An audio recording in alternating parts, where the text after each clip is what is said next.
వీక్షకులందరికీ నమస్కారం. 2025వ సంవత్సరంలో ఫిబ్రవరి మాసంలో ఏ విధమైనటువంటి గ్రహగతులు ఉండబోతూ ఉన్నాయి? ఎందుకంటే ఈ గ్రహ సంచారం అనేటువంటిది ఫిబ్రవరి దగ్గర నుండి చాలా కీలకంగా మారబోతూ ఉన్నది.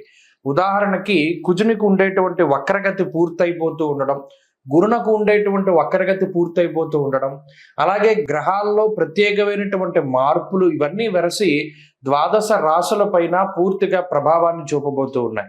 ఉదాహరణకి ఈ మాసంలో ఉండేటువంటి గ్రహస్థితిని గమనిస్తే ఫిబ్రవరి నెల 4వ తారీఖు రాత్రి అంటే 5 వచ్చేస్తుంది. 5వ తారీఖుల గాయతూ గురుని యొక్క వక్రగతి పూర్తయిపోతుంది. ఇప్పటి వరకు వక్రించినటువంటి గురువు ఇక రుజుమార్గంలో ప్రయాణం చేస్తూ తన యొక్క సాధారణ ఫలితాలని ఇవ్వబోతూ ఉన్నారు. ఇక కుజుడు ఇప్పటి వరకు వక్రించి ఉన్నటువంటి కుజుడు ఈ 25వ తారీఖు తోటి ఫిబ్రవరి నెలలోనే తన యొక్క వక్రగతిని పూర్తి చేసుకుని తిరిగి మరలా తన యొక్క రుజు మార్గంలో ఆయన ప్రయాణించబోతూ ఉన్నారు. అలాగే రవి మకర రాశిలో సంచారం చేస్తారు 13వ తారీఖు వరకును. ఆ తదుపరి 13వ తారీఖు లగాయితూ కుంభరాశిలో రవి శని గ్రహాల యొక్క యుతి. ఇది కూడా చాలా ఇంపార్టెంట్. అంటే జ్యోతిష పరిభాషలో గురుశనుల యొక్క యుతి, శనికుజుల యొక్క సమసప్తక స్థితి, రవిశనుల సమసప్తక స్థితి, రవిశనుల యొక్క యుతి. ఎందుకంటే ఆ గ్రహం అస్తంగత్వం అయ్యేటువంటి విధానం ఇవంతా కూడా ఈ కొంత ప్రభావాన్ని చూపెడుతూ ఉంటుంది. ఇప్పటి వరకు రవిశనులు కలిసిందిలా సంవత్సర కాలం తర్వాత మరలా ఇప్పుడే రవిశనులు కలిసి ప్రయాణం చేయబోతూ ఉన్నారు. కాబట్టి శుక్రుడు రాహువు కలిసి మీనరాశి యందు ఉండబోతూ ఉన్నారు. ఇలా ఉన్నప్పుడు ఈ ఫిబ్రవరి మాసంలో ద్వాదశ రాశులకు ఏ విధమైన ఫలితాలు కలగబోతాయో మనం తెలుసుకుందాం. ముఖ్యంగా ఈ మాసం అంతా కూడా దేని మీద ఆధారపడింది అంటే గురుడిచ్చేటువంటి ఫలితాల మీదే ఆధారపడి ఉంటుంది. తప్పితే రవిశనుల యొక్క యుతి జరిగినప్పుడు అనగా 13వ తారీఖు దాటిన తర్వాత కూడా ఎక్కువ విషయాలు ప్రభావితం అవుతూ ఉంటాయి. కాబట్టి ఈ విషయాలను నిశ్చితంగా పరిశీలన చేద్దాం.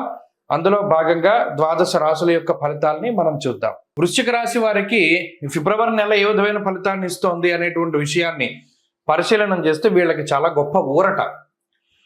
సప్తమంలో గురుడు ఉన్నారు, పూర్ణం ఫలితం గురుడు ఇవ్వాలి, కానీ గురుబలం తగ్గిపోయింది. గురుడు వక్రించినటువంటి తాలూకు ఫలితాలు గురువు వక్రగతిలో ఉన్నంత కాలము కూడా అంటే 2024 July, August, September, October, November, December ఈ జూలై దగ్గర నుండి ఉండేటువంటి నెలలన్నీ కూడా ఈ వృశ్చిక రాశి వారు పడ్డంత మానసిక క్షోభ ఇంకొకళ్ళు పడలేదు. సప్తమంలో ఉండి వక్రించి ఉన్న వాళ్ళకి కుటుంబాలు విచ్ఛిన్నమైపోయాయి, వైవాహిక జీవితాలు నాశనం అయిపోయాయి.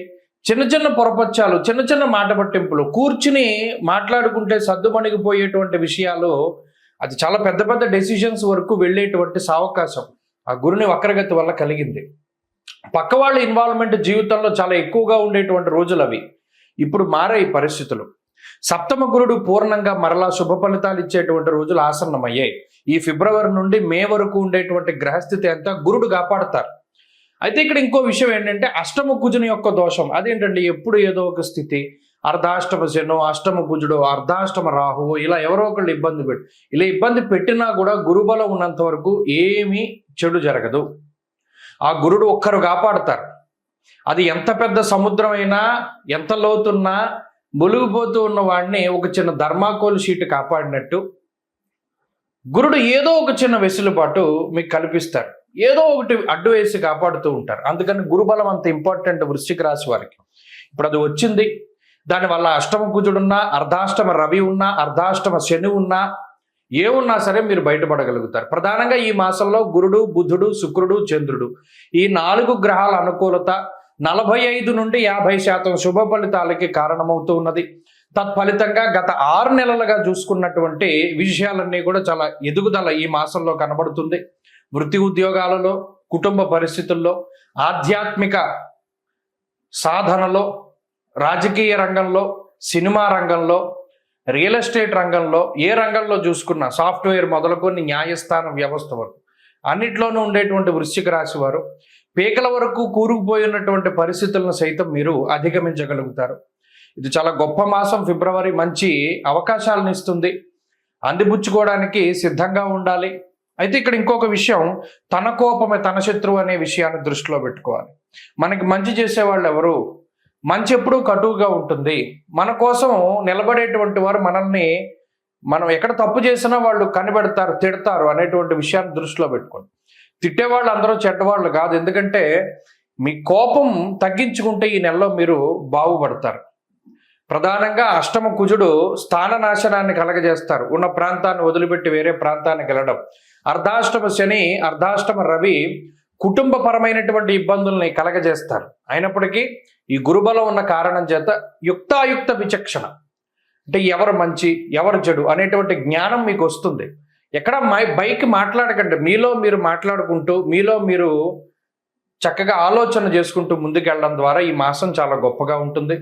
ఫిబ్రవరి నెలలో గత 6 నెలలతో పోల్చుకుంటే ఎదుగుదల కనబడుతుంది. కాబట్టి ప్రధానంగా ఈ మాసంలో ఎక్కువగా సుబ్రహ్మణ్యారాధన చేస్తూ ఉండండి.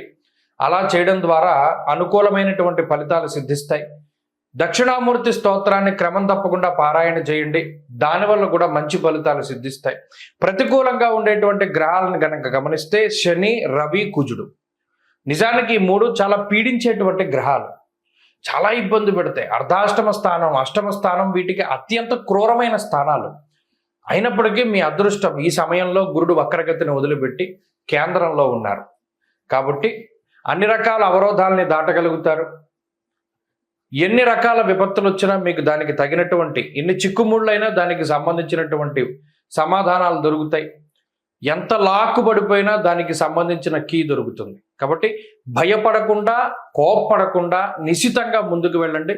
ఈ మాసం మంచి ఫలితాలు వస్తాయి. కుంభమేళ 2025వ సంవత్సరంలో మొదటి నెలలో వస్తూ ఉన్నటువంటి అతి పెద్ద హిందూ పండగగా మనం దీన్ని చెప్పుకోవచ్చును.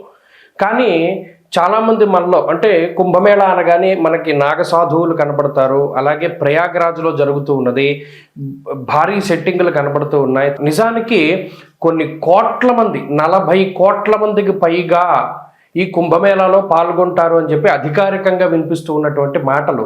అయితే ఇంత పెద్ద ఉత్సవానికి చాలామందికి రీజన్ తెలియదు. అంటే చాలామంది మనలో కుంభమేళానికి వెళ్తున్నాం, మేము స్నానం చేద్దాం అనుకుంటున్నాము, ప్రయాగలో స్నానం చేస్తాము, దాని తర్వాత గయ వెళతాము, దాని తర్వాత కాశీ వెళ్తాము, ఇవన్నీ చెప్తారు. నిజానికి అసలు మనం చేస్తూ ఉన్నటువంటి దానికి పారమార్థికం ఏమిటి, అంటే కుంభమేళ అంటే ఏమిటి, మనం అక్కడికి ఎందుకు వెళ్ళాలి, దానిలో ఎందుకు స్నానం చేయాలి. ముఖ్యంగా పేరు చూస్తే కుంభమేళ, ఇది హిందూ పదం. కుంభ అంటే మనం రాసుల్లో కూడా కుంభరాశి మనకి కనబడుతూ ఉంటుంది. ఒక పురుషుడు ఒక కుండని పట్టుకుని నుంచుని ఉంటాడు, అది కుంభరాశిగా ప్రతీతి. అలాగే మేళ అంటే కలయిక. నిజానికి కుంభమేళ అనే పేరు ఎక్కడి నుండి వచ్చిందంటే కుండలో ఉన్నటువంటి తేనె, అంటే దీన్ని ముఖ్యంగా అమృతం కింద చెప్తారు. దేవతలు, రాక్షసులు 12 సంవత్సరాల పాటు మందర పర్వతాన్ని ఆధారంగా చేసుకుని పరమేశ్వరుడైనటువంటి మహానుభావుడు శ్రీ మహావిష్ణువు ఆయన కూర్మావతారంలో కింద ఆ పర్వతం కింద ఉండగా వీళ్ళు కవ్వం కింద చేసుకుని ఈ దేవతలు, రాక్షసులందరూ కూడా అమృతం కోసం ఈ పర్వతాన్ని జిలుకుతారు. అదంతా కూడా మనకి తెలిసినటువంటి విషయమే. అయితే ఇలా 12 సంవత్సరాలు ఈ పర్వతాన్ని, అంటే ఆ క్షీరసాగరాన్ని మధించిన తర్వాత 12 సంవత్సరాల తర్వాత మనకి అమృతం వస్తుంది. ఈ వచ్చినటువంటి అమృతాన్ని ఎవరు తీసుకోవాలి అనేటువంటి ఈ తోపులాట్లో ఆ కుండలో ఉన్నటువంటి ఆ అమృతము 4 చినుకులు, అంటే చిన్న చిన్నవి 4 ప్రాంతాల్లో పడతాయి భారతదేశంలో. ఆ 4 ప్రాంతాలే ప్రయాగరాజ్, ఉజ్జయిని, అలాగే నాసిక్లో ఉన్నటువంటి త్రయంబకేశ్వర్, ఇక 4వది హరిద్వార్. మీరు ఎప్పుడైనా చూడండి కుంభమేళాలు జరిగినప్పుడు ఈ 4 ప్రాంతాల్లోనే జరుగుతాయి. దానికి కారణం ఇది.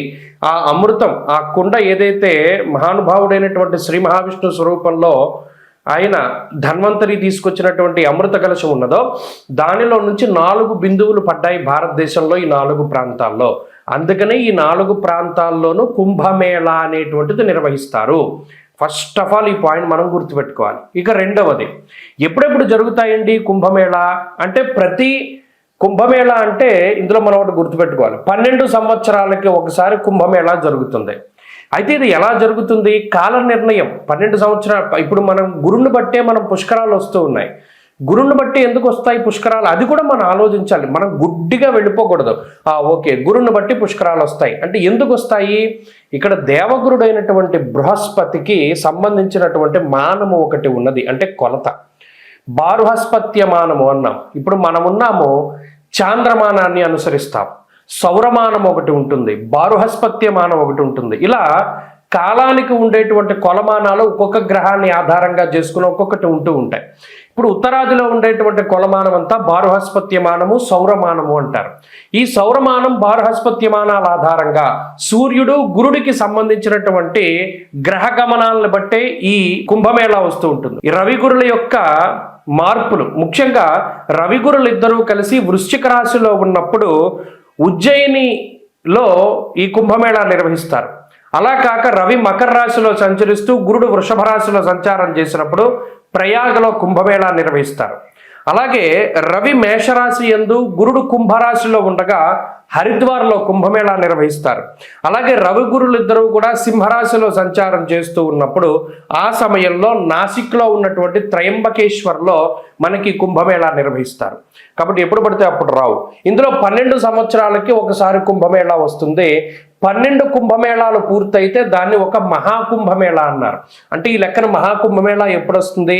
12లో 144 సంవత్సరాలకి ఒక్కసారి మాత్రమే మహాకుంభమేళా వస్తుంది.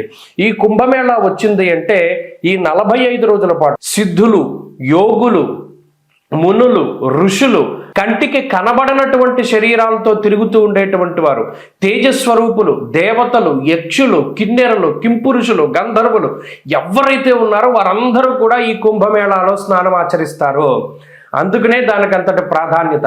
మరి ఇంతమంది మహానుభావులు స్నానం చేస్తూ ఉంటే అందులో కూడా మనం ఆ సమయంలో స్నానం చేయడం ద్వారా ఈ శరీరాన్ని అంటిపెట్టుకున్నటువంటి పాపరాశి అంతా దగ్ధమైపోతుంది అన్నాడు. ఇంకా అంతకుమించి మానవ జన్మకి కావాల్సింది ఏముంది?